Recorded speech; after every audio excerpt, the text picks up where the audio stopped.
കോൺഗ്രസ് ഇക്കാര്യത്തിൽ സംസാരിക്കട്ടെ. കോൺഗ്രസിൻ്റെ പ്രശ്നം എന്താണിപ്പോൾ? കോൺഗ്രസിൻ്റെ പ്രശ്നം ഞങ്ങളിപ്പോൾ വയനാട് ദുരന്തമാകട്ടെ, കേരളത്തിൻ്റെ പൊതുവായ പ്രശ്നങ്ങളാകട്ടെ, രാഷ്ട്രീയത്തിന് അതീതമായി പൊതു താല്പര്യാർത്ഥാണ് ഇടപെടുന്നത്. പക്ഷെ കോൺഗ്രസിൻ്റെ സമീപനം BJPയെ എക്സ്പോസ് ചെയ്യാനുള്ള ഒരു രാഷ്ട്രീയ സമരവും നടത്തുന്നില്ല. ഇപ്പോൾ സരിൻ കോൺഗ്രസ് വിട്ടിറങ്ങുമ്പോൾ ഉന്നയിച്ച പ്രധാന പ്രശ്നം അതാണല്ലോ. കേന്ദ്ര അവഗണനയ്ക്കെതിരെ BJPയെ എക്സ്പോസ് ചെയ്യാൻ വേണ്ടി കേരളത്തിൽ കോൺഗ്രസ് നടത്തിയൊരു സമരം പറയൂ. വയനാട് ദുരന്തത്തിൽ ഇത്രയും സംഭവങ്ങളുണ്ടായി. കേരളത്തിലെ കോൺഗ്രസ് BJPക്കെതിരായി അങ്ങനെ പ്രതീക്ഷിക്കാൻ കഴിയുമോ? ഞങ്ങൾ സന്നദ്ധമാണ്. ഇത് കേരളത്തിൻ്റെ പൊതുപ്രശ്നമാണ്.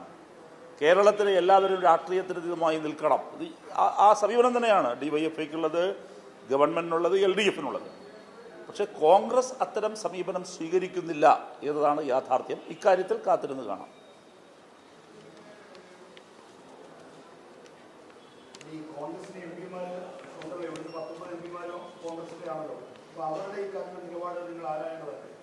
അല്ല, അതാണ് ഇപ്പോൾ 21-ന് ബഹുമാനപ്പെട്ട മുഖ്യമന്ത്രി തന്നെ കേരളത്തിലെ MPമാരുടെ യോഗം വിളിച്ചു ചേർത്തിട്ടുണ്ട്.